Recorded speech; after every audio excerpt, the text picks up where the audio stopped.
क्या आप लोगों को पता है कि आज हम 8,500 रुपए में जितना सामान खरीद सकते हैं, आज से 60 साल पहले मतलब 1962 में हम उतना ही सामान सिर्फ 100 रुपए में खरीद सकते थे। पर ऐसा क्यों? इसका सिंपल सा रीज़न है इन्फ्लेशन।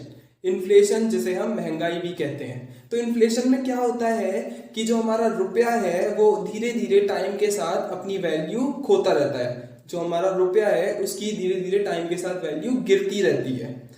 तो इसके रीजंस क्या है, मतलब ये इन्फ्लेशन होता ही क्यों है, ये महंगाई बढ़ती ही क्यों है?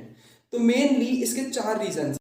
अगर हम पहले रीजन की बात करें तो इसमें कंट्री इकोनॉमिकली ग्रो कर रहा होता है, कंट्री के लगातार एक्सपोर्ट्स इंक्रीज हो रहे होते हैं, कंट्री में लगातार इन्वेस्टमेंट बढ़ रहा होता है, जिससे कंट्री में एम्प्लॉयमेंट अपॉर्चुनिटीज क्रिएट होती है।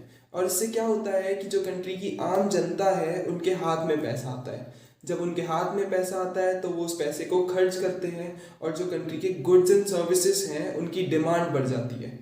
तो जो कंपनीज होती हैं वो क्या करती हैं, वो अपने प्रॉफिट्स इंक्रीज करने के लिए और डिमांड और सप्लाई को मैच करने के लिए अपने प्रोडक्ट्स की प्राइस इंक्रीज कर देते हैं, जिनसे इन्फ्लेशन बढ़ जाता है। और इसे हम डिमांड पुल इन्फ्लेशन भी कहते हैं। अगर हम सेकेंड रीजन की बात करें तो मान लीजिए कि इस बार कंट्री में फार्मिंग अच्छी नहीं हुई, खेती बाड़ी अच्छी नहीं हुई, या फिर कोई भी और रीजन हो सकता है, जिससे क्या होता है कि रॉ मटेरियल्स की जो कॉस्ट है वो इंक्रीज हो जाती है, जिससे जो कंपनीज चीज़ों का प्रोडक्शन करती है वो भी महंगा हो जाता है। तो उस महंगे प्रोडक्शन की कॉस्ट को कवर करने के लिए कंपनी क्या करती है, अपने प्रोडक्ट्स की मार्केट में प्राइस इंक्रीज कर देती है, जिससे इन्फ्लेशन बढ़ जाता है और इससे आपको उन्हीं पर्टिकुलर सेम चीज़ों का ज़्यादा प्राइस पे करना पड़ता है पहले के मुकाबले, और इसे हम कॉस्ट पुश इन्फ्लेशन भी कहते हैं। तो अब हम बात करते हैं थर्ड रीज़न की।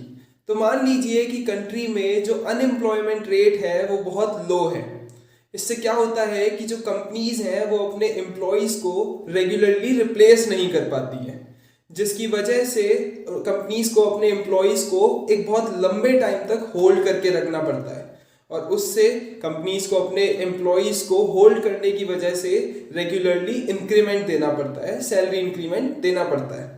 इनसे कंपनी का जो एक्सपेंसेस है वो बढ़ जाता है और कंपनीज अब उन अपने एक्सपेंसेस को कवर करने के लिए अपने प्रोडक्ट्स की, अपने गुड्स की प्राइसेस इंक्रीज कर देती है, जिनसे इन्फ्लेशन बढ़ जाता है और इसे हम वेज पुश इन्फ्लेशन भी कहते हैं। तो अब हम बात करते हैं फोर्थ रीजन की।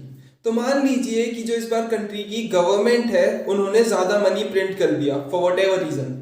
तो उसकी वजह से क्या हुआ कि जो डॉलर के अगेंस्ट रुपए की जो वैल्यू है वो कम हो गई, और उससे फिर हम कुछ भी इंपोर्ट करते हैं बाहर से, कुछ भी, तो वो हमें महंगा पड़ेगा, जिससे इन्फ्लेशन बढ़ जाएगा, हमें वो चीज़ें महंगी मिलेंगी क्योंकि हमारे रुपए की वैल्यू डॉलर के अगेंस्ट कम हो गई।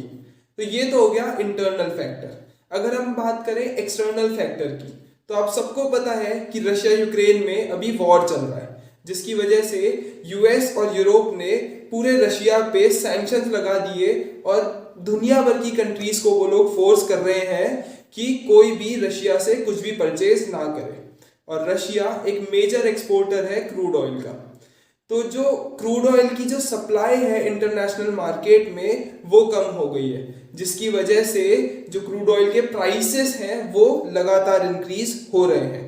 तो जब हम पहले के मुकाबले अब ज़्यादा महंगा क्रूड ऑयल इंपोर्ट करते हैं, और आपको सबको पता है कि क्रूड ऑयल से ही पूरा ट्रांसपोर्टेशन चलता है कंट्री का, तो जब ट्रांसपोर्टेशन ही महंगा हो जाता है तो उसकी वजह से हर एक चीज़ महंगी हो जाती है। तो ये हो गए एक्सटर्नल फैक्टर, और इस रीज़न को हम कहते हैं करेंसी डेप्रिसिएशन इन्फ्लेशन।